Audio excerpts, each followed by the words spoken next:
John Bellamy Foster's Ecological Marxism.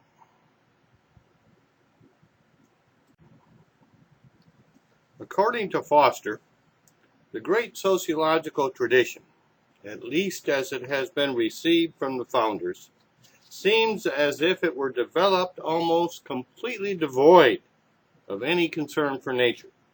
It is as if nature doesn't matter. In the case of Marx, however, Foster contends that this notion is quite mistaken. By examining Marx's social ecology, Foster intends to bring Marx to the serious attention of ecologists who have failed to appreciate the implications of Marx's theory for understanding the ecological crisis of our time. The major problem with modern ecological thought, Foster says, is that it is far too idealistic. Marx and Engels' ecology is rooted in their materialism, in the assumption that the natural world is the foundation for all that exists. Physical reality, according to Marx, is independent of and prior to thought. Foster quotes Marx saying, quote, "Man lives from nature. Nature is his body, and he must maintain a continuing dialogue with it if he is not to die. To say that man's physical and mental life is linked to nature simply means that nature is linked to itself, for man is part of nature." Unquote. For Marx, human beings are a part of nature. Nature provides the material means of life for humans: air, water, food, sun, shelter, as well as the tools needed to access these material needs. Humans relate to nature through the production of goods, as well as the reproduction of the species. It is through the production process that humans transform nature into products for human use. The reproduction process both assures the continuation of society as well as the regulation of the amount of resources required from the environment.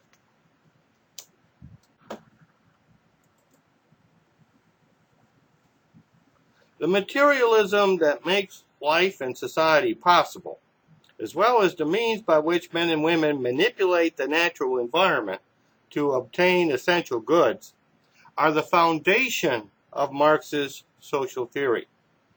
These means of relating to the natural world are through production and reproduction.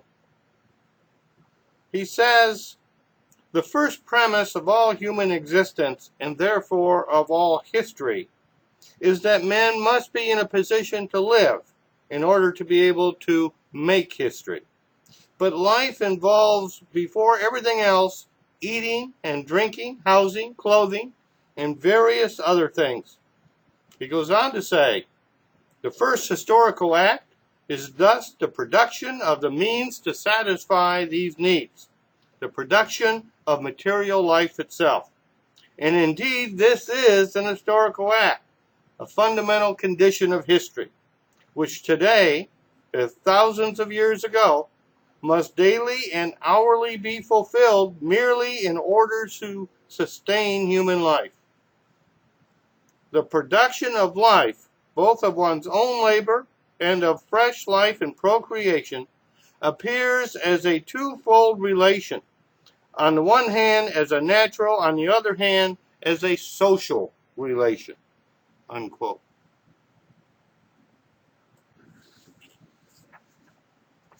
Under the rule of capital, the greater the wealth, the more it becomes concentrated in the hands of a few.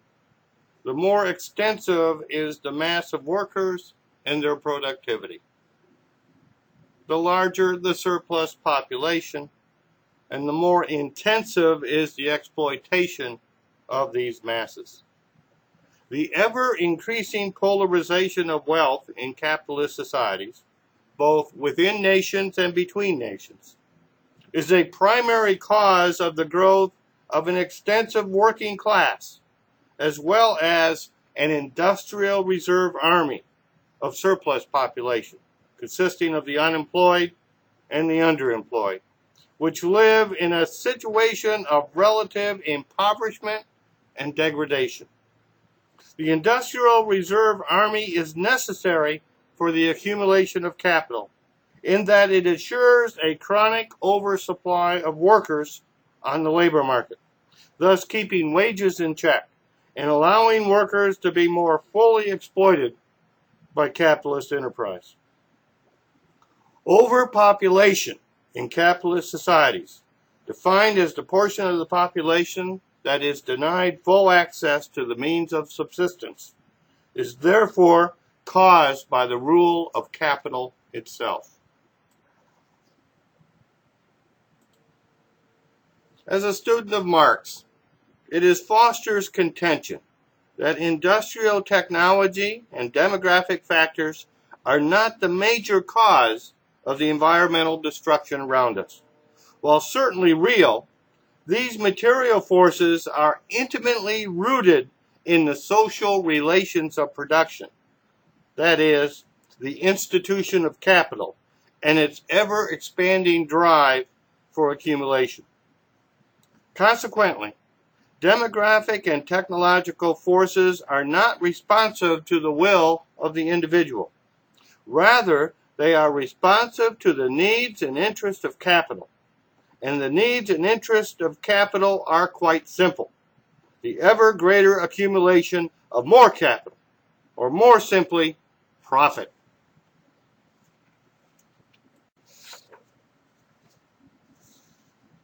While all societies have impact on their environments in terms of depletion and pollution, some even to the point of collapse, the problems have been localized because the societies were small. Capitalism, however, is a worldwide system with both peripheral and core nations. Because capitalism is based on growth, there is a drive to expand and intensify markets, to commodify all goods and services, to create new needs and luxuries, and to stimulate ever greater levels of consumption. Because of this drive, core nations have a tremendous consumption rate of raw materials and energy. Within nation states, either core or periphery, wealthy individuals and classes also have higher rates of consumption.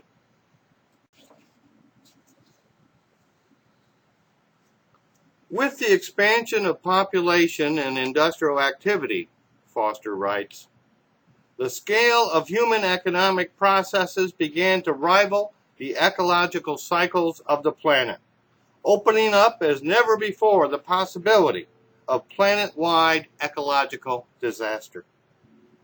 Under the rule of capital, human societies have grown in both population and in the power of their technology. This growth has led to the ever more intensive mining of raw materials and energy from the earth, and consequently to the accelerated depletion and pollution of the planet. Growth is not inherent in industrial production, which simply consists of rational technologies and social practices to exploit the environment for human use. Rather, the commitment to economic growth stems from the nature of capitalism itself. Again, the objective of capitalism is to maximize the rate of profit as quickly and efficiently as possible. It is a system of economic accumulation. A stationary capitalism, one that rejects economic growth and expansion, is a contradiction in terms.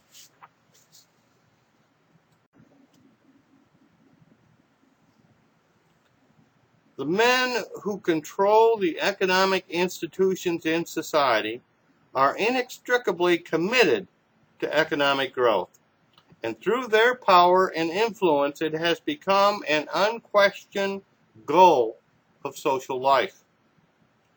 but serious environmental problems are not simply due to our numbers and consequent increase in consumption and waste. The type of technologies used to manufacture goods, the type of agriculture used to grow and process food, the type of transport used for goods and people are also factors in our environmental impact. The drive for profit has led capitalists to integrate science into the industrial production process. Integration that, true to form, pays little attention to environmental consequences.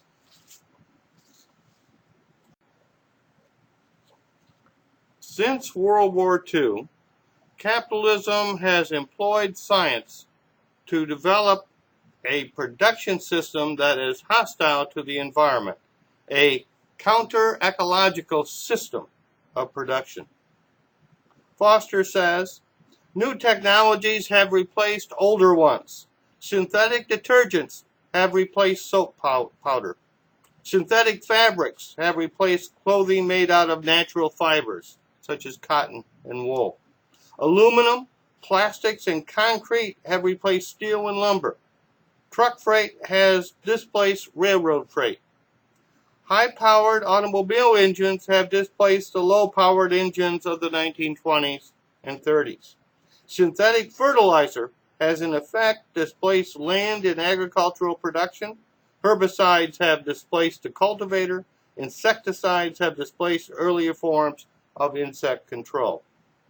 Within the system of capitalism, nature rarely enters into the equation.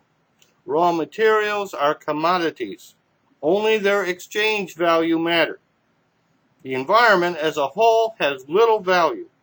Pollution in the production process can be carted to landfills, dissipated through smokestacks, or dumped into the oceans.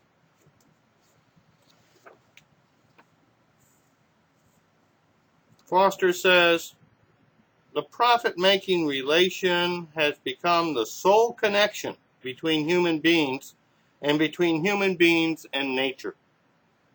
This means that while we can envision more sustainable forms of technology that would solve much of the environmental problems, the development and implementation of these technologies is blocked by the relations of production, by capitalism and the capitalist.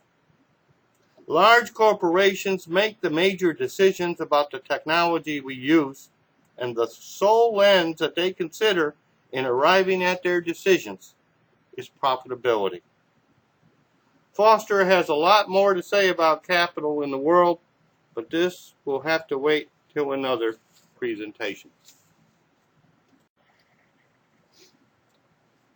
For a more extensive discussion of Foster's theories, refer to Macrosocial Theory, available through Amazon.com at a reasonable price. Also see Sociocultural Systems, Principles of Structure and Change, to learn how his insights contribute to a fuller understanding of modern societies. This book can be purchased at most online bookstores or at Athabasca University Press. If you are a student short of funds, Athabasca also offers a free PDF version of the work.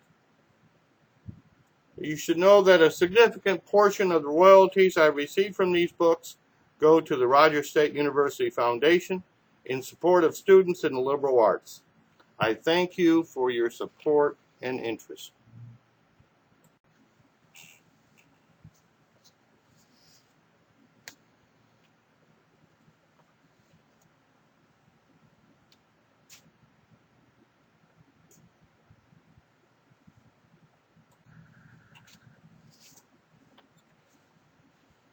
The two major Foster works that were the foundation of this lecture, Ecology Against Capitalism, and Foster's introduction to the 1998 edition of Monopoly Capitalism, which is Harry Braverman's great work. Continuing with Foster's bibliography, excellent books. Strongly urge you to pick them up. good reads and still relevant today. I thank you for your kind and considerate attention.